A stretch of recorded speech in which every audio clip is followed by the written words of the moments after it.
주변에 나를 은근히 무시하는 사람 한 명쯤 떠오르시나요?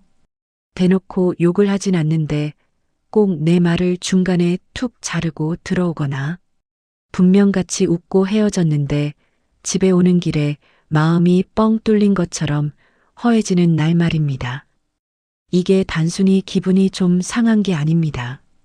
관계 안에서 내 존엄이 조금씩 갉아먹히고 있다는 영혼의 위험 신호이기 때문에 더 아픈 겁니다. 이 영상에서는 무시당하는 사람들이 무의식 중에 내뱉는 치명적인 말들, 그리고 왜 우리의 친절이 그들에게는 만만한 관역이 되는지 그 본질적인 이유와 대처법에 대해 차분히 이야기해 보겠습니다.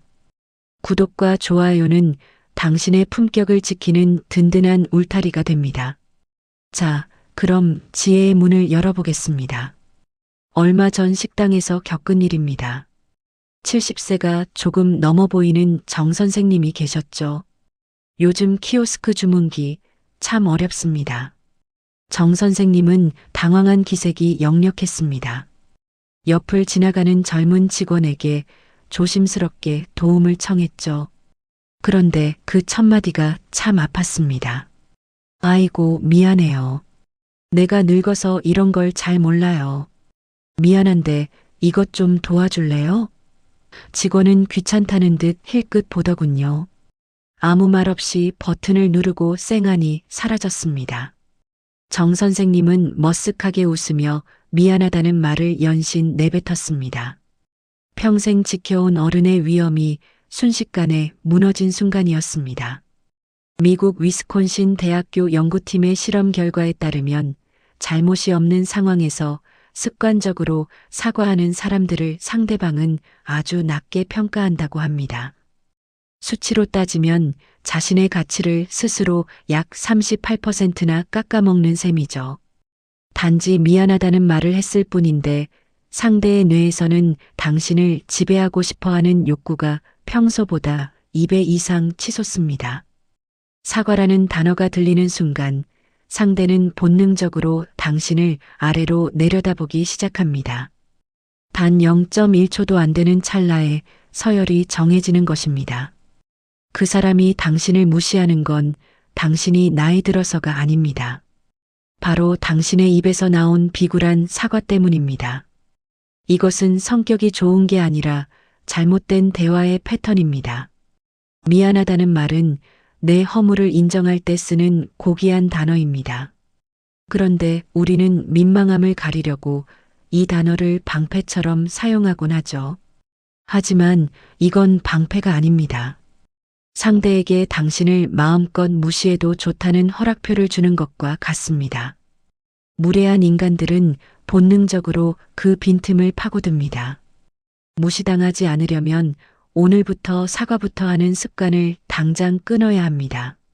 미안하다는 말 대신 고맙네라고 말해 보십시오. 늙어서 미안해가 아니라 자네가 잘 알려주니 참 고맙네라고 하는 겁니다.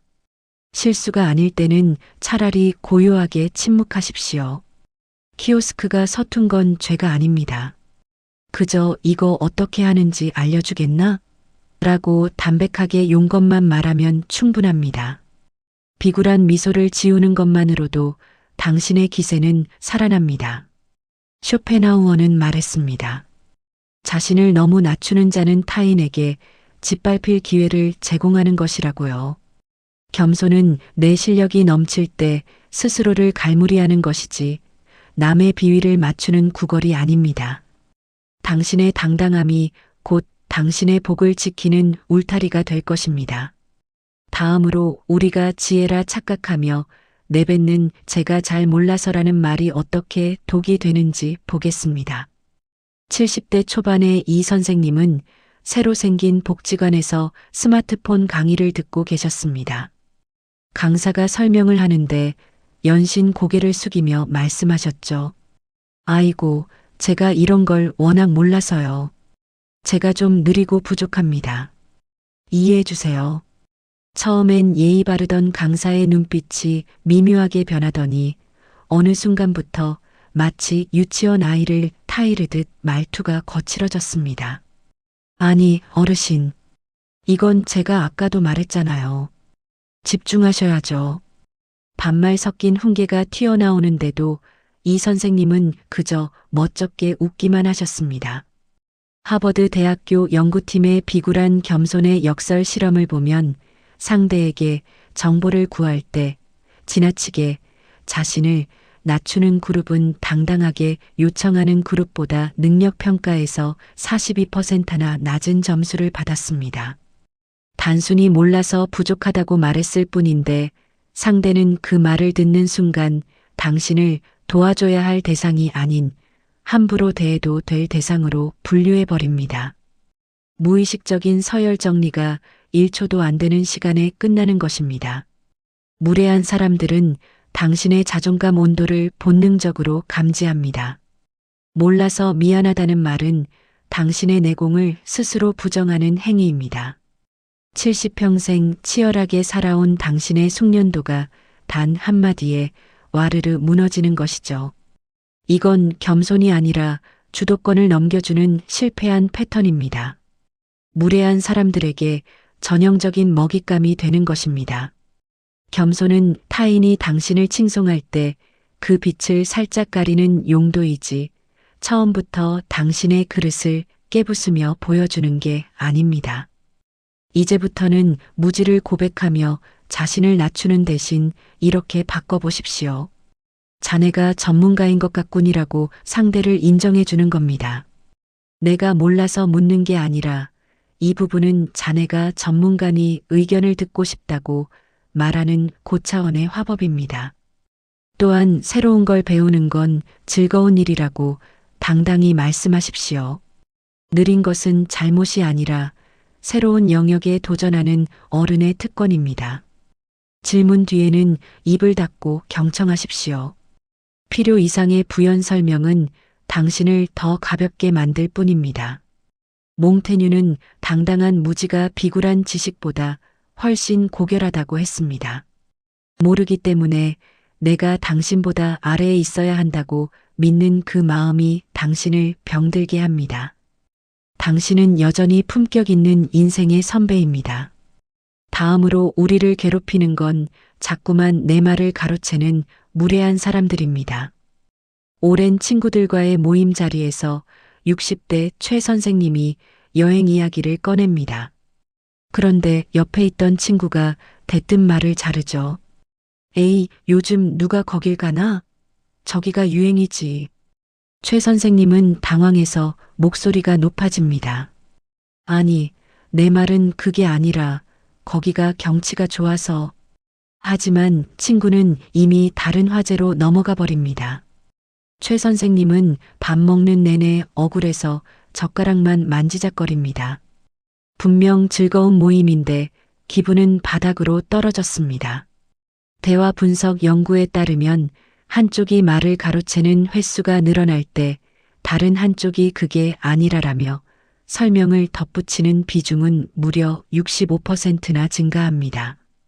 하지만 안타깝게도 설명을 더 많이 할수록 상대방은 당신을 정당성이 부족한 사람으로 인식하게 됩니다. 변명하는 목소리 톤이 조금만 높아져도 상대가 당신을 무시할 확률은 2배 이상 치솟습니다. 설명은 길어질수록 권위가 짧아지는 법입니다. 그 사람이 당신의 말을 자르는 건 정보가 틀려서가 아닙니다. 당신을 자기 발 아래 두려는 권력 싸움을 거는 것이죠. 그게 아니라라고 말하는 순간 당신은 피고인이 되고 상대는 판사가 됩니다. 이건 성격의 문제가 아니라 대화의 주도권 패턴입니다.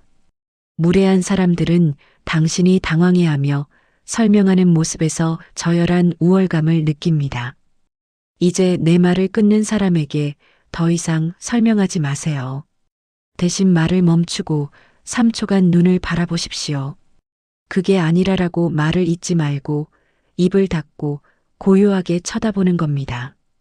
그리고 하던 말 끝까지 하겠네라고 짧게 찌르십시오. 설명하지 말고 당신의 권리만 주장하는 겁니다. 플라톤은 말은 생각의 그림자일 뿐이며 진짜 힘은 침묵이라는 요새에서 나온다고 했습니다. 내 말을 가로채는 자에게 변명하는 건 요새 문을 열어주는 꼴입니다. 침묵으로 당신의 성벽을 높이십시오. 당신이 말을 아낄 때 당신의 가치는 올라갑니다. 당신의 경험은 구걸하듯 설명할 성질의 것이 아닙니다. 다음은 무례한 농담에 억지로 웃어주는 가짜 미소의 위험성입니다. 70대 정 선생님은 등산 모임 뒤풀이 장소에 있습니다. 술이 한 잔 들어간 후배가 선을 넘는 농담을 던지죠. 형님은 이제 힘도 다 빠지셨는데 그냥 집에서 쉬시지 그래요? 주변 사람들이 낄낄거리며 웃습니다. 정 선생님은 속으로 피눈물이 나지만 분위기 깨기 싫어 허허 웃습니다. 허허, 이 사람아. 내가 아직은 쓸만해. 하지만 그 웃음 뒤에 남은 건 쓰라린 모멸감뿐입니다. 후배는 이제 대놓고 정 선생님을 만만한 장난감 취급하기 시작합니다. 사회심리학 통계를 보면 분위기를 맞추기 위해 억지로 웃을 때 스트레스 호르몬 수치는 즉각적으로 25%나 상승합니다. 몸은 지금 공격받고 있다고 인지하는데 입만 웃고 있는 겁니다. 더 무서운 것은 상대방의 인식입니다. 가짜 웃음을 본 상대는 당신의 인내심을 무례해도 되는 한계선으로 착각합니다. 한번 허용된 무례함은 반드시 두 번째 공격으로 돌아옵니다. 무례한 농담에 같이 웃어주는 건 배려가 아닙니다. 그것은 상대에게 나를 더 괴롭혀도 좋다는 허락증을 끊어주는 일입니다. 허허라는 웃음소리가 커질수록 당신의 자존감은 깎여나갑니다. 이건 성격이 좋아서 참는 게 아니라 자기를 방치하는 패턴입니다. 무례한 사람들은 당신의 그 웃음을 약점이라 부릅니다. 이제 무례함에 동조하는 웃음을 당장 멈추십시오. 입꼬리를 즉시 내리십시오. 정색하는 것만으로도 상대는 본능적인 위협을 느낍니다. 방금 그 말은 좀 불편하군이라고 사실만 말하십시오. 화내지 말고 그저 당신의 감정 상태를 통보하는 겁니다. 상대가 당황할 때 그게 지금 웃자고 한 소린가? 라고 질문하십시오. 니체는 자신의 고통을 웃음으로 가리는 자는 결국 영혼을 잃게 된다고 경고했습니다. 당신의 미소는 당신을 아끼는 사람에게만 주십시오. 다음은 좋은 게 좋은 거지라며 갈등을 피하다가 겪게 되는 비극입니다.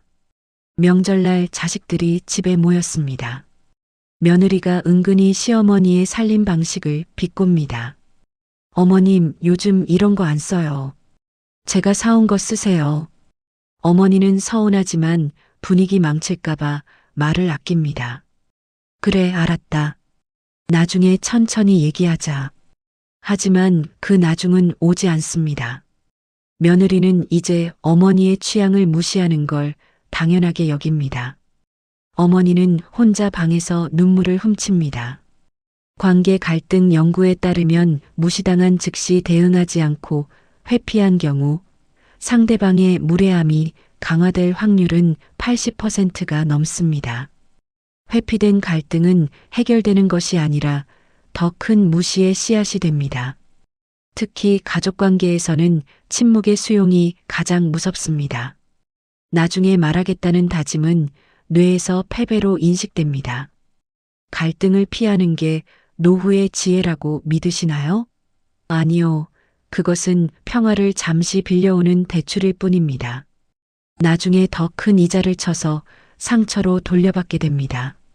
나중에 얘기하자는 말은 상대에게 힘을 실어주는 항복 선언입니다. 가까운 사이일수록 경계선은 칼처럼 날카로워야 합니다. 회피하지 말고 그 자리에서 선을 그으십시오. 즉시 멈추게 하십시오. 잠깐, 지금 그 말은 내가 서운하게 들리는구나. 상대를 비난하지 말고 내가 어떻게 느끼는지만 짧게 말하세요. 사과를 요구하지 말고 다음부턴 그런 말투는 삼가주면 좋겠다고 선언하십시오. 마르쿠스 아우렐리우스는 회피는 평화가 아니라 패배의 유예일 뿐이라고 했습니다. 당장 어색해지는 것을 두려워하지 마십시오. 어른의 위험은 갈등을 피할 때가 아니라 갈등 앞에서 당당할 때 생깁니다. 이제 우리가 남인가라며 다가와 당신의 삶을 헤집는 사람들에 대해 보겠습니다. 오랜만에 고향 친구를 만났습니다. 반가운 마음도 잠시 친구가 대뜸 묻습니다. 너 이번에 아들 집 해줬다며? 돈 얼마나 썼냐?